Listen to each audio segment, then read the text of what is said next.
तो हेलो सब लोग, दंगल अभी कल आपने देखी स्पेशल स्क्रीनिंग में। तो कैसा महसूस हुआ आपको आपकी ज़िंदगी बड़े पर्दे पे देखते हुए, क्या फीलिंग आ रही है? हम जब मूवी देख रहे थे तो हमें यही लगा कि हम जो बचपन के जो दिन थे वो बचपन की यादें ताज़ा हो गई। और ऐसे लग रहा था कि जैसे हम वो ज़िंदगी फिर से जी रहे हैं। बहुत अच्छा लगा फिल्म को देखकर। और हमारे किरदारों को देखकर, मेरे पिता के रोल में आमिर खान जी को देखकर और माँ के रोल में साक्षी तंवर जी को देखकर सभी ने बहुत अच्छा काम फिल्म में किया है। फिल्म देखते हुए ऐसा लगा ही नहीं कि हमारे किरदार हैं, ऐसा लगा कि कोई हमारी ज़िंदगी को कैमरे में कैच कर रहा था, वीडियो हमारी ज़िंदगी की बनाते जा रहा था। और वो जाकर 2010 कॉमनवेल्थ पे स्टॉप कर दिया उसने। सब कुछ बिल्कुल रियल लगा फिल्म के अंदर। और जो पूरी टीम ने मेहनत, जो जितनी मेहनत की, आमिर खान जी ने जितनी मेहनत की, उन्होंने वेट बढ़ाया, फिर उसके बाद वेट कम किया है। लड़कियों ने जो जिन्हें कभी रेसलिंग को शायद देखा भी नहीं होगा फिल्म साइन करने से पहले, और फिर फिल्म में उन्होंने इतने अच्छे से कुश्ती लड़ी है, वो भी कुछ 1-2 सेकंड के लिए, 10 सेकंड के लिए नहीं, 5-5 6 6 मिनट की भी कुश्ती उसमें दिखाई गई है। तो सभी ने बहुत मेहनत की है और बहुत ही अच्छे से हमारे किरदारों को प्ले किया है। तो बहुत खुश हैं हम, मैं और मेरा परिवार सब बहुत खुश हैं। और तहे दिल से हम पूरी टीम का, दंगल की पूरी टीम का और आमिर खान जी का, नितेश तिवारी जी का हम दिल से शुक्रिया करते हैं। और महावीर जी, जब को मालूम पड़ा कि आमिर खान जी आपका रोल प्ले कर रहे हैं, तभी आपको उस वक्त लगा था कि आमिर खान कैसे कर पाएंगे, क्योंकि वो दिखने में आपकी तरह जरा भी नहीं, वो बाद में हुए वैसे, लेकिन उस वक्त जो था आपको दिखने में जरा भी सेम नहीं थे। तो आपको कभी लगा? देखिए, मैंने जो स्टार्टिंग जो देखी है भाई साहब के आए हैं, तो उन्होंने क्या तो कैसे वजन बढ़ाने, जब इंटरनेशनल कोच बुला रखे थे, मैंने पहले तो मैंने यूँ था भी, जो सुनी थी भी आमिर खान भाई साहब जो ऐसे वजन घटाना, मतलब कैसे जैसा होता है वैसा जन अब रोल करता है, तो मेरा ये यकीन था नहीं। लेकिन जब भाई साहब बीच में मैंने एक बार 2 बार देखी, उनकी मैंने देखी और शरीर देखा, तो मैंने एहसास हो गया जो बिल्कुल जो सेम जो मैं कर रहा वैसा वैसा करे है। उसने बेखूबी वो निभा भी, 30 किलो वजन बढ़ाया अभी जो कम टाइम में, और जो 30 किलो वजन फिर घटाया इतनी टाइम में, तो कोई भी जो आज पहलवान, कोई भी पहलवान इतना जो नहीं कर सकता जो भाई साहब ने जो मेहनत की है।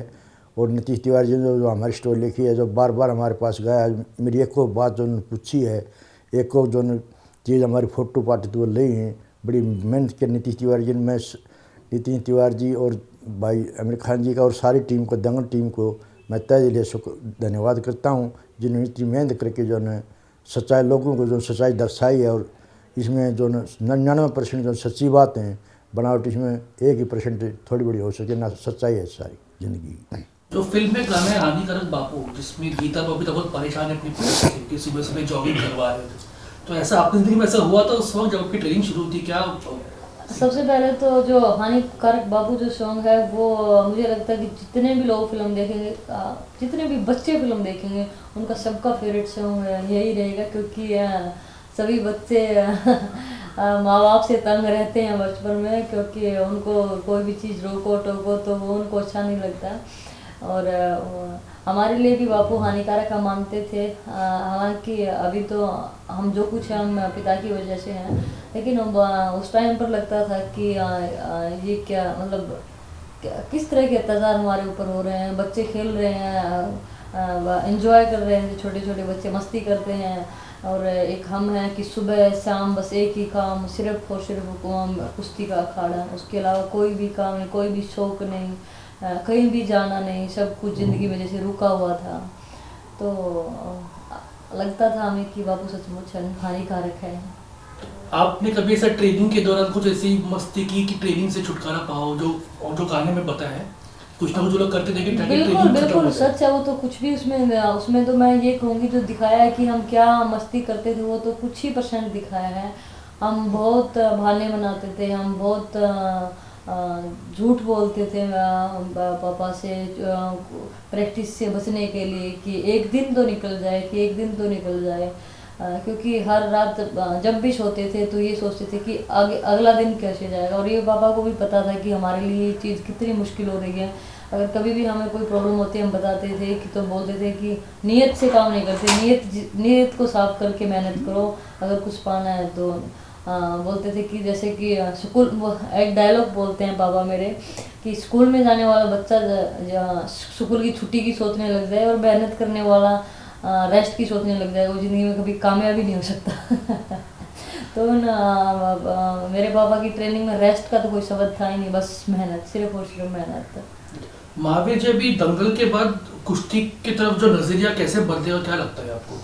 देखिए, जो प्रो रेसिंग हो रही है, जो और दंगल के बाद में जो लोग देखेंगे, जो हमारे जो दर्शक हैं, तो जो क्रिकेट का जुनून चढ़ा है, तो इसको पिक्चर को देखेंगे तो उस कुश्ती का जुनून चढ़ेगा। और जो हर एक माँ बाप जो है अपनी लड़कियों को आगे लाएगा, चाहे स्पोर्ट्स का मामला हो, चाहे पढ़ाई का मामला हो, इससे दंगल पिक्चर से देखकर माँ बाप की भावनाएं बदलेंगी। वो इस दंगल से सीख लेंगी भाई, जो मैंने अपनी लड़कियों को इतना प्रेम प्यार देकर इस मुकाम तक पहुँचाए हैं, मेरा ये पूर्ण विश्वास है दुनिया में बदलाव आएगा। और ख़ास करके आमिर भाई साहब ने जो मेहनत की है ना, इनकी चर्चाएं हैं, तो इसको देखकर लोगों को प्रेरणा मिलेगी। और मेरी हिंदुस्तान की लड़कियों ने जो किया है, वो आज भी ओलंपिक गेम में जो ने छोड़ा में जो दो इस हिंदुस्तान की इज्जत बताई है, तो सिर्फ 2 लड़कियों ने बताई, इससे भी जो है सबक मिलेगा। आपके हिसाब से सरकार को क्या करना चाहिए स्पोर्ट्स को और बढ़ावा देने के लिए? देखिए, हमारे जो मैं कुश्ती के बारे में बता सकता हूँ, जो हमारे जो खेल मंत्री विजय गोयल हैं और हमारे जो फेडरेशन अध्यक्ष ब्रजभूषण जी हैं, रेसिंग फेडरेशन ऑफ इंडिया के अध्यक्ष, वो बहुत इंटरेस्ट ले रहे हैं कुश्ती के अंदर। और जो खेल मंत्री जी हैं, उन्होंने मीटिंग बुलाई है 1-2 बार, और हमारे से बात भी करी। हमें जो आगे ओलंपिक में जो 50 मेडल लेना, उसकी जो प्लान बनाने, हमने कैसे ओलंपिक में 50 मेडल लेने। तो आज जो है कुश्ती के बारे में तो मैं अध्यक्ष महोदय रेसिंग फेडरेशन ऑफ इंडिया का शुक्रवार गुजार करता हूँ, जो बहुत मन से लगे हुए हैं हमें हमारे पहलवान मेडल आएँ। और जो खेल मंत्री गोयल हैं जी हैं, वो भी काफ़ी रुचि ले रहे हैं। और जो हिंदुस्तान में एक जो है नारा बेटी बचाओ बेटी पढ़ाओ, ये काम तो हमने करके ये दिखा रखा है। मेरी जो बेटी BA कर रही 4 तो, और पढ़ने लग रही हैं, और जो हिंदुस्तान में जो मेडल लाती है और नाम कर रही हैं। तो गीता बबीता जी, आप बताइए, फातिमा और सानिया मल्होत्रा जो है जिन्होंने आपका किरदार निभाया, उनमें और आप में कितना समानता आप देखा है कि स्वभाव में आप जो हर चीज़ में समानता हमें नज़र आई है। जब से हम उनसे मिले हैं, हमें फेस कट भी हमारी तरह उनके लगते हैं और उनके बाल कटवाना, उनके मुझे लगता है कि ये भी उनके लिए स्पेशली फातिमा के लिए, क्योंकि उसके बहुत ही लंबे बाल थे और उसने फिल्म के लिए, हमारे रोल के लिए वो बिल्कुल छोटे छोटे बाल करवा दिए। तो ये किरदार में घुसना, इससे ज़्यादा मुझे नहीं लगता कि कुछ हो सकता है। और वो बिल्कुल जब वो मैट के ऊपर जब वो लड़ती है कुश्ती, जब फिल्म में जैसे देखते हैं, तो कहीं से भी ऐसा नहीं लगा मुझे कि ये मेरा किरदार है। मुझे लगा कि ये मैं कुश्ती लड़ रही हूँ और मैं ये 2010 का वीडियो चल रहा है। तो कहीं भी मुझे फिल्म में किसी भी चीज़ की कमी नहीं लगी हमारे किरदारों में। आप बताइए, सानिया मल्होत्रा और आप में तो कितनी स्वभाव में भी, नॉट जस्ट बिल्कुल। मैंने सानिया को फिल्म देखने के बाद मैंने सानिया को बोला भी कि सानिया तुम तो बिल्कुल मेरे जैसी ही लग रही थी, कोई फ़र्क नहीं लग रहा तुझ में और मुझ में। तूने जो किरदार निभाया वो बेखूबी बहुत अच्छे से मेरा किरदार निभाया और मैं खुश हूँ इस चीज़ से। फिल्म का ऐसा कौन सा एक सीन था जब भी आपको या फिर आंखों में आंसू आ गए, या जो बोलते हैं जो इमोशन ये हो गया था, ऐसा कौन सा एक सीन था आपको याद है?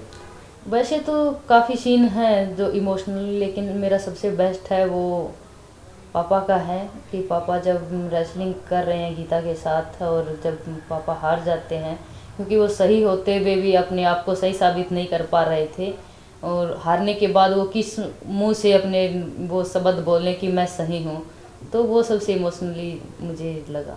आपके लिए?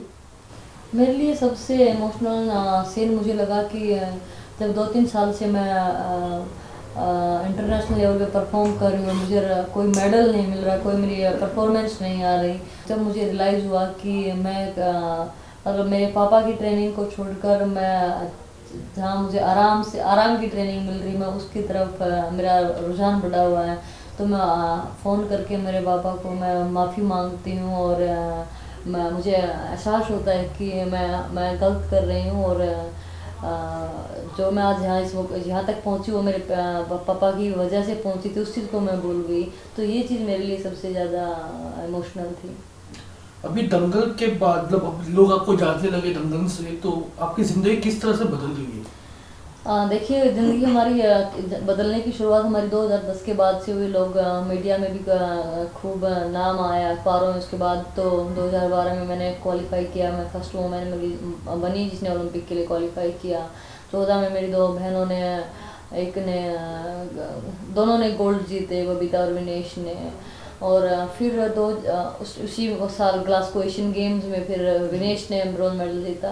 तो हर साल मतलब बहनें देश को मेडल देती रही, नाम आता रहा। तो गीता बबीता से ये 5-6 सालों में नाम फोगाट सिस्टर के नाम से जाना जाने लगा। मेरी और जो दो बहनें, उन्होंने भी वर्ल्ड में 2 बार मेडल जीते हैं। तो मतलब हम 5 और 6 बहनें सभी मेडलिस्ट हैं, और इसमें 3 हम ओलंपियन हो चुके हैं।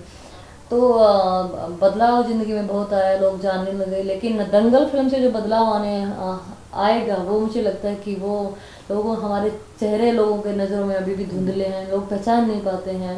तो वो लोग हमें पहचान पाएंगे जो सिर्फ नाम सुनते थे। तो उनका वो धुंधलापन अब कम हो जाएगा, और यही हमारे लिए खुशी की बात पर है। आपको कभी कभी खराब लगता है कि इंडिया में जब देखो तो क्रिकेट लोग ज़्यादा ये करते, क्रिकेट के सभी लोग की नाम पता है, बाकी जितने भी स्पोर्ट्स वाले उतना नहीं याद है, या धुंधले चेहरे जैसे आपने कहा। बिल्कुल बिल्कुल, ये मुझे हाँ बिल्कुल, ये स्पोर्ट करने की स्पोर्ट की वजह से ये है कि किस गेम को हम कितना सपोर्ट कर रहे हैं। और अभी इंडिया में रेसलिंग की मैं अगर बताऊं तो प्रो रेसलिंग स्टार्ट हुआ है पिछले सीजन। अब सेकंड सीजन उसका स्टार्ट हो रहा है। तो बहुत पहला उसका सीज़न बहुत पॉपुलर हुआ, बहुत लोगों ने देखा। जितने भी उस पर रेसलर्स थे सभी को एक पहचान मिल पाई उसमें। और सीज़न 2 अभी हो रहा है, तो ये एक अच्छी शुरुआत है कि रेसलिंग को बढ़ावा देने के लिए, और खास करके वुमेन रेसलिंग के लिए। जी नहीं, मेरा ये सवाल था कि अभी इंडिया में जो हो रहा है कि जब स्पोर्ट्स की बात होती है हर कोई क्रिकेट की बात करता है, जी। बाकी स्पोर्ट्स की तरफ उतना ध्यान होता नहीं रहता। बिल्कुल, क्योंकि अब 2010 के बाद तो फिर भी चेंज हो गया, लेकिन उससे पहले सिर्फ क्रिकेट को ही जानते थे लोग। जब 2010 में कॉमनवेल्थ गेम्स हुए तो उसके बाद क्योंकि मीडिया वगैरह ने कवरेज किया, और न्यूज़पेपर ने, हर किसी ने कवरेज किया, और फिर इंडिया के अंदर वो इतने बड़े लेवल के गेम थे तो उससे और गेम भी हाईलाइट हुए, तो थोड़ा थोड़ा जानने लगे। लेकिन अब सब मुझे लगता है कि 2010 के बाद बहुत कुछ चेंज हुआ है, और बहुत कुछ चेंज होना भी बाकी है। और क्योंकि अब जो ओलंपिक था इस साल, तो उसमें सबसे ज़्यादा अब तक का सबसे ज़्यादा ओलंपिक में लोगों ने देखा है ये ओलंपिक। तो मुझे इस चीज़ की बहुत खुशी है। आपने क्रिकेट के बारे में सवाल पूछा कि क्रिकेट को ज़्यादा मानते हैं, तो मैं बताना चाहूँगी कि मेरे पिता भी जब हम बचपन में छोटे थे तो मतलब सभी को इंडिया में मतलब हर किसी बच्चे के गली गली में एक बैट और बॉल हाथ में मिलेगी। तो हमें भी अच्छा लगता था कि क्रिकेट खेलें, क्योंकि उसमें इतना पसीना बहाने की हमें लगता था कि ज़रूरत नहीं है तो मज़ा आता। तो मेरे पापा को बिल्कुल भी पसंद नहीं था, हमें मार पड़ती थी। मेरे जो कजन थे, मेरे पापा चोरी चोरी देखने, तो चोरी चोरी खेलने जाते थे, और पापा उनको चोरी चोरी पकड़ने जाते थे। वो उनको क्रिकेट पसंद नहीं, ऐसा नहीं था, उनको इसलिए पसंद नहीं था कि हम इतनी मेहनत करें, हम मेडल जीत रहे थे उस टाइम पर भी, और हमें कोई पूछ नहीं रहा है, सिर्फ क्रिकेट को क्रिकेट को देख रहे हैं, क्रिकेट को दिखा रहे हैं। तो इसलिए उनको अच्छा नहीं लगता था कि मतलब बाकी स्पोर्ट्स को बिल्कुल पूछते ही नहीं है। लेकिन 2010 के बाद हर स्पोर्ट्स में लोगों का इंटरेस्ट बढ़ा, लोग देखने लगे, और गेम में भी नाम अभी आने लगे, बॉक्सिंग, रेसलिंग। तो अभी काफ़ी बदलाव हुआ है। महावीर जी भी आप रेसलिंग की कोच रह चुके हैं, तो जो अखाड़े में जो कुश्ती होती है और जो मैट में होती है, दोनों की ट्रेनिंग में कितना फ़र्क और क्या ज़रूरी होता है फ़र्क में? देखिए, जो मैट की कुश्ती है और खड़े कुश्ती में काफ़ी फ़र्क बदलाव है। क्यों, मिट्टी के अंदर अगर आप 20 मिनट भी कुश्ती लड़ो तो आपके दम नहीं पाटेंगे, इन्हें पैर आपके जम जाएंगे, शरीर ठंडा रह जाए, आप नीचे गिर गए तो ठंडा रहेगा। बहुत धीमी चलती है मिट्टी के ऊपर, और मैट के ऊपर तो बड़ी फास्ट कुश्ती चलती है, न उसमें रिलेक्शन नहीं मिलता, ने लग कंटिन्यू चलती है। आप 2 मिनट के अंदर ही ऐसे हो जाओगे, बेहोश हो जाओगे, इतनी फास्ट चलती है। और मिट्टी के ऊपर बड़ी धीरे धीमी कुश्ती चलती है, इतना फ़र्क है। अच्छा, अभी आपके जब दंगल देख रहे थे आप, तो जब आपको मालूम पड़ा कि आमिर खान आपके पिताजी का रोल प्ले कर रहे हैं, जी। तभी आपको उस वक्त ख्याल में आया था कि क्योंकि आमिर खान ने जो लुक चेंज किया, उसकी पहले की बात कर रहा हूँ मैं, क्या आपको लगा कि यार आमिर खान कैसे हमारे पिता का रोल करेंगे? क्योंकि देखिए, दिखने में बहुत ये अलग तो है। नहीं लगा था कि आमिर खान जी रोल कैसे कि करेंगे, नहीं क्या होगा। जब ये पता चला कि आमिर खान ने मेरे पिता का रोल करने वाले हैं, उन्होंने हाँ भर दी है, तो फिर ये हो गया था कि हाँ, वो जो भी करेंगे वो अच्छा ही करेंगे। क्योंकि आमिर खान जी के बारे में यही जाना जाता है कि वो जो भी काम करते हैं, जितने भी फिल्म बनाते हैं, वो उस किरदार में पूरी तरह घुस जाते हैं और वो एक परफेक्ट तरीके से करते हैं। तो ये भरोसा हमें कहीं ना कहीं था और उसी भरोसे को देखते हमने उन्होंने कायम भी रखा है। उन्होंने मेरे पिता का रोल बहुत ही शानदार तरीके से निभाया भी है। आपका फेवरेट हीरो कौन है आमिर खान के अलावा? मेरा फेवरेट हीरो, जब मैं फिल्म मतलब बहुत कम फिल्म देखी है हमने, क्योंकि बचपन में तो मेरे पापा ने देखने नहीं दी बिल्कुल। और मेरा फेवरेट हीरो फिर सनी देओल जी हैं। अच्छा। धर्मेंद्र जी और सनी देओल जी। जी आप? मेरे सलमान खान हैं। अच्छा जी। सुल्तान देखी आपने? सुल्तान मैंने देखी नहीं है क्योंकि इतना टाइम नहीं, ओलंपिक बहुत नज़दीक थे तो जी। फिल्म देखने का तो टाइम ही नहीं था, तो हम प्रैक्टिस में ही इतने बिजी थे। जी धन्यवाद हमसे बात करने का। Thank you. Thank you. Thank you.